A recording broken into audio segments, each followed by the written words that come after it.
யாழ்ப்பாணம் செம்மணி மனித புதைகுழி சர்வதேச நீதி கோரிய அணையா விளக்கு போராட்டத்தின் இறுதி நாள் நிகழ்வுகள் இன்று இடம்பெற்று வருகின்றது. குறித்த பகுதியில் சற்று முன்னர் ஒரு பதட்டமான சூழ்நிலை ஏற்பட்டுள்ளது. குறித்த பகுதிக்கு வந்த ஒரு சில அரசியல்வாதிகள் மக்களின் எதிர்ப்புக்குள்ளாகியுள்ளதாக அங்கிருந்து கிடைக்கும் தகவல்கள் தெரிவிக்கின்றன.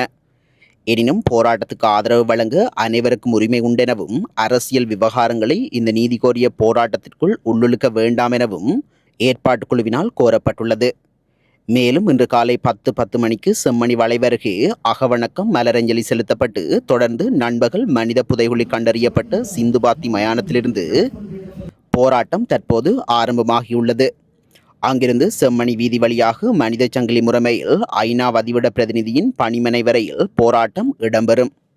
அங்கு போராட்டக்காரர்களால் மனு கையளிக்கப்படும் என தெரிவிக்கப்படுகின்றது. இதனிடையே மனித சங்கிலி பேரணி நீளும் வழியில் தியாகி திலீபனின் நினைவிடத்தில் சுடரேற்றி அஞ்சலியும் செலுத்தப்படும். இதேபோன்று தமிழராட்சி படுகொலை நினைவிடம், யாழ் நூலகம், படுகொலை செய்யப்பட்ட ஊடகவியலாளர் நினைவு சதுக்கம் ஆகிய இடங்களிலும் சுடரேற்றப்பட்டு பின்னர் அணையா விளக்கு காற்றுடனும் நீருடனும் கலக்கப்படும். மேலும் ஐக்கிய நாடுகள் மனித உரிமைகள் ஆணையாளர் வோல்கர் டாக் இன்று யாழ்ப்பாணத்திற்கு வருகை தர உள்ளார். இதன்போது அவர் செம்மணி மனித புதைகுழியை பார்வையிடுவதுடன் அங்கு போராட்டத்தில் ஈடுபட்டுள்ள மக்களையும் சந்திப்பார் என்று அறிய வருகின்றது.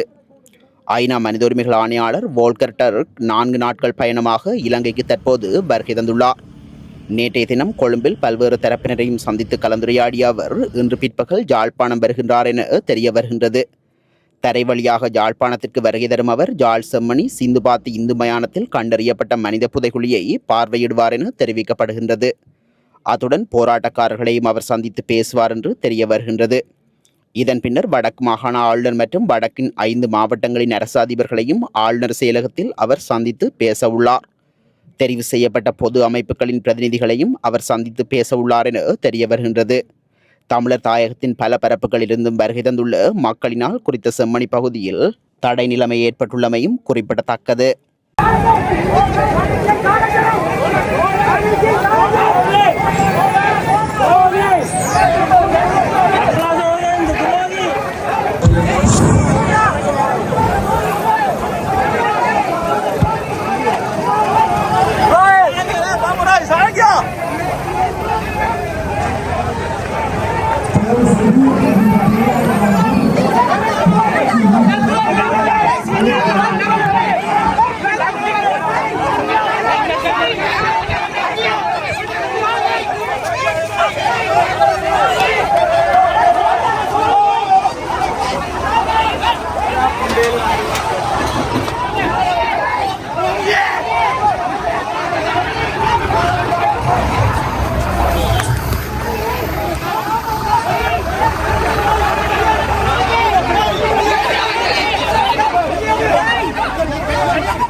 Bro, என்னடா இப்படி செய்யணும்?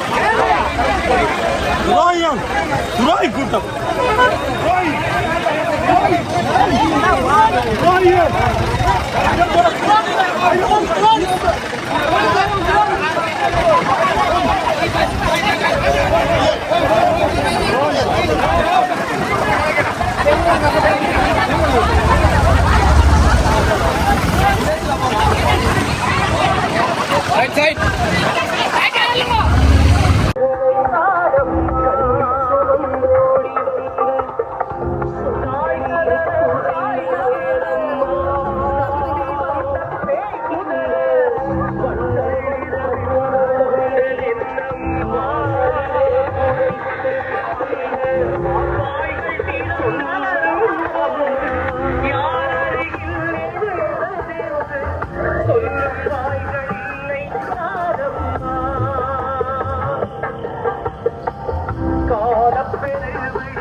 அஞ்சலிகளைத் தொடர்ந்து பொதுமக்கள் மலரஞ்சலி செலுத்துவார்கள்.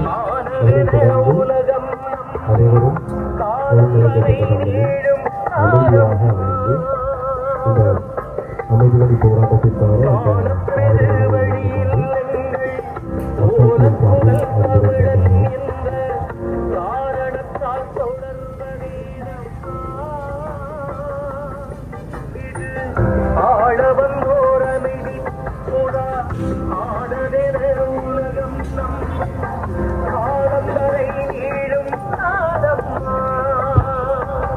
கைது செய்து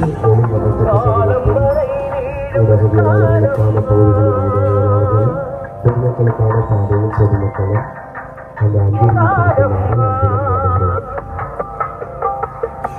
அத்துடன் இந்த முன்னணிக்கு முன்பதாக சிறப்பு மன்ற பொருள்கள் அறியப்பட்ட அந்த வீதியில்